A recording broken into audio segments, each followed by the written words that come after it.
Welcome to today's TLC. Whether you found this podcast on my website, through the emails I send, or simply from a friend, I'm glad that you've decided to add some TLC today. Well, hello friends. I am curious. What are some of your favorite iconic childhood movies? You know, the ones that when you quote them or talk about them, other people are like, yeah, that wasn't the greatest movie, but you love it with all your heart. One of mine is the movie Hook.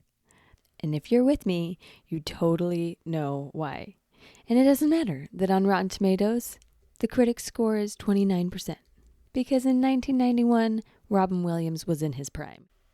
It has so many good one-liners that make it a solid part of the top 10 movies of all time, in my mind.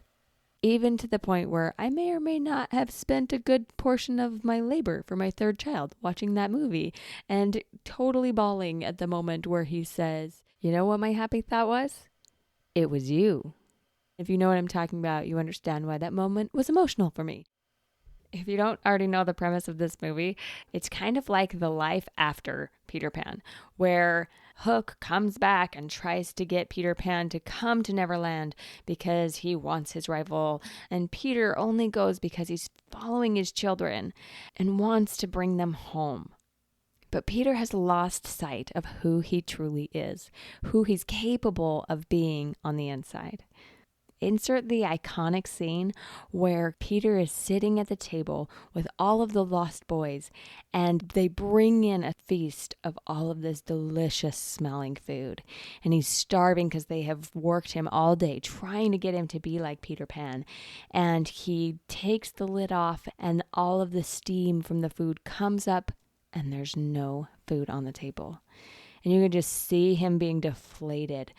While he's watching everybody else eat, this boy picks up a huge hamburger and Peter opens his mouth like, oh, I just really, really want that. But it's not there. It's not real. And Tinkerbell turns to him and says, eat up. And he says to her, eat what? Gandhi ate more than this. And her response is beautiful.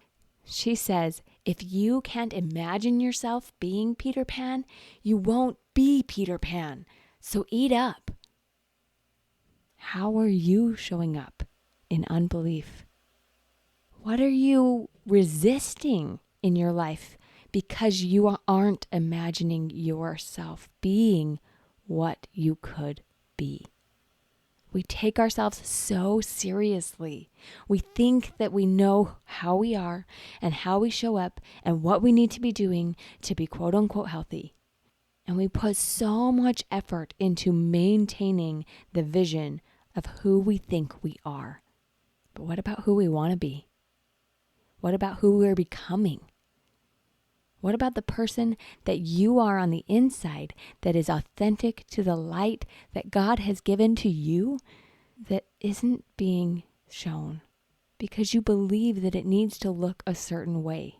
So many of us go to therapy and they hand us these scripts, they hand us these pathways, these systems that say, this is the way that you need to do it to get success. This is the way to be healthy. These are the things you should and shouldn't do to be fully healed and to feel okay. But guess what? I don't just want you to feel okay and have that maintenance energy of you're just maintaining your life, just trying to be neutral. I want you to thrive. I want you to create your life on purpose in a way that you wake up every morning excited to be you. And I get that you're not going to have that sustained every single day at full capacity, but guess what? It's way more possible than where you're at right now. If you believe. If you can't imagine yourself being your best version of you, you won't be your best version of you. So what are you imagining? I've shared with you in the past that I struggle sometimes with getting out of bed in the morning and embracing my day.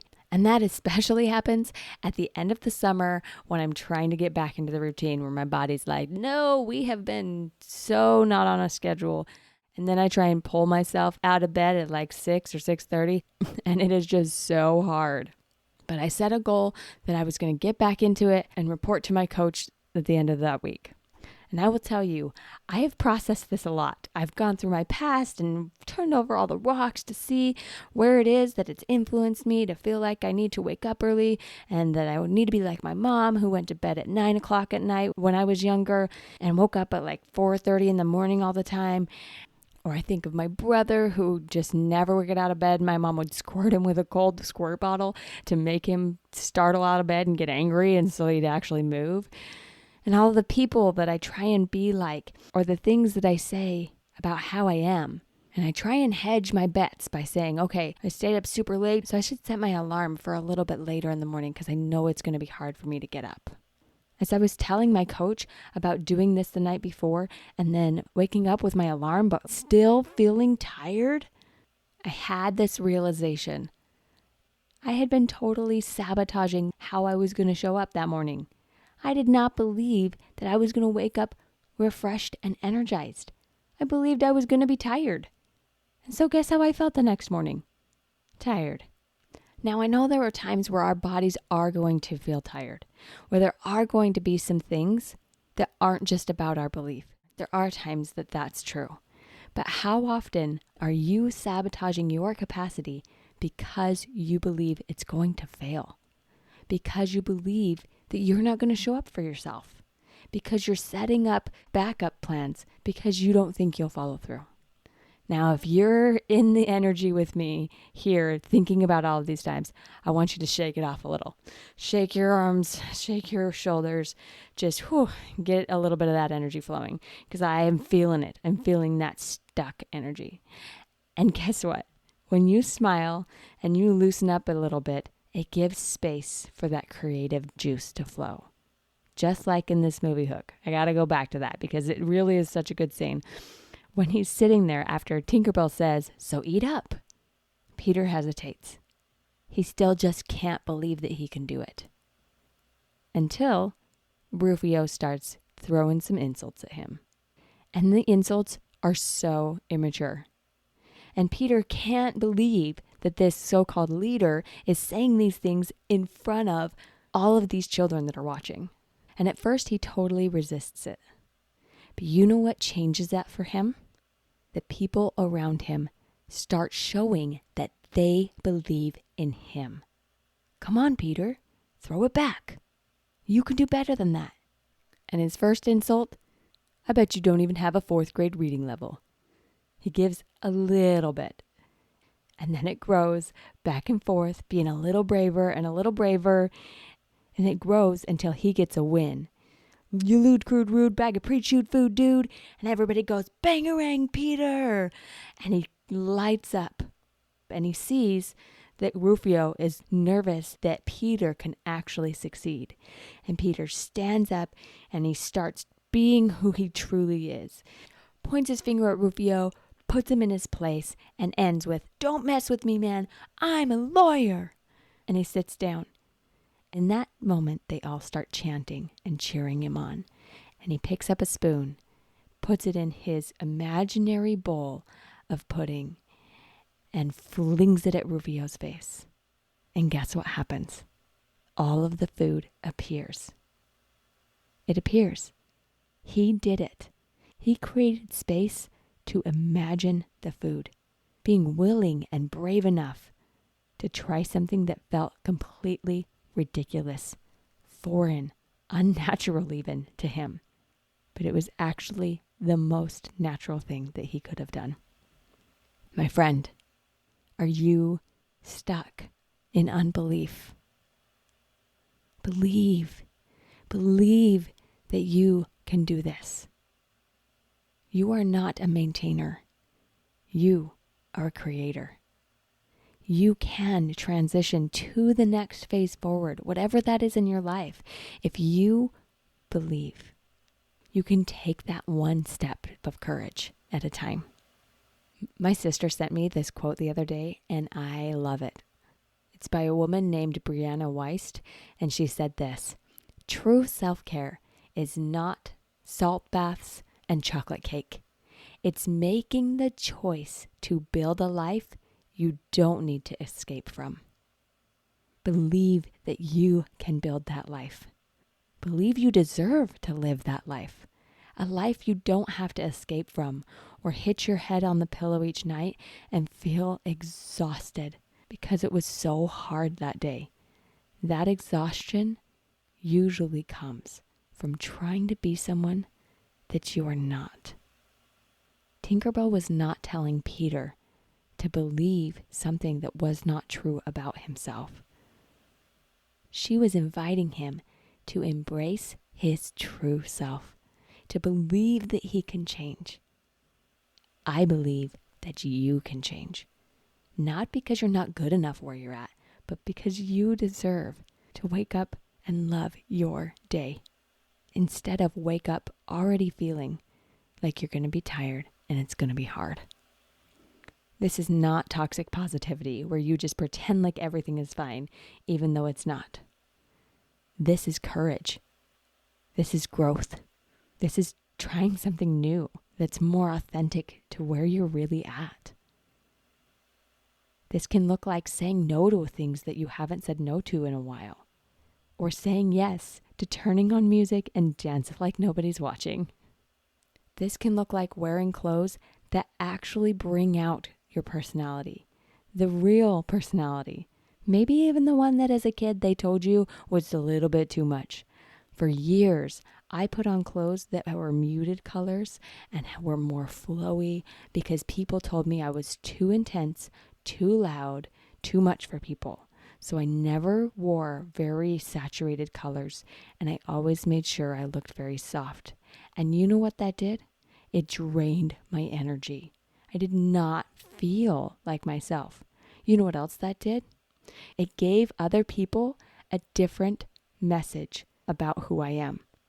And when you share that message and you say, hi, I'm a really soft, flowy person, and then your actions and your words show up in a more intense, larger way, guess who's less likely to support you being your authentic you? The person you just lied to. They're like, sorry, you didn't tell me that about you, and so I'm going to resist that. Or the opposite. I've seen people who are more timid or more introverted try and put bolder colors or patterns on their body to bring out their confidence. But what if that actually is draining your energy because you're trying to keep up an image that isn't you? You get to be you. Or how about this one? One of the false faces that I've put on myself is that I need to be this steady and calm one. That when other people are crazy around me because I've got 4 little boys, that I need to be the one who's steady and calm and not be affected. Sometimes when my children are having meltdowns, that's like, I'm uninterested in what's going on. But internally, what I really want to do is wrap my arms around that baby and say, I love you and I hear you and it's okay what's going on right now for you. And what can we do next? I believe you can do it. And guess what happens when I say yes to that mom voice? Instead of the, I need to not be affected by this. When I say yes to the authentic way I want to parent, it connects me with my children. When I take all of the voices from the parenting books that I've read and try and create the perfect parent in my head and then fit myself into that box, it actually disconnects me from my children. Yes, I want to use the tools that I've been given, but I also need to believe in myself and my natural guidance along the way. How are you showing up in unbelief? How are you taking the images from the past of the way that you think you are and the labels and the systems that you've been practicing for so long that it's keeping you stuck in maintenance mode? Where is there space for belief? That's my TLC for you today. I want you to practice believing in you so that you can make that choice to build a life that you don't need to escape from. A life you want to wake up and live every day. You deserve that, my friends. Go practice believing and create that life. Life after therapy can be simple. Come learn how to think light, feel light, and live light at thelightcoach.com. I offer 5 free discovery sessions each week and one of them is for you. Together, let's discover the joy that's possible in life after therapy.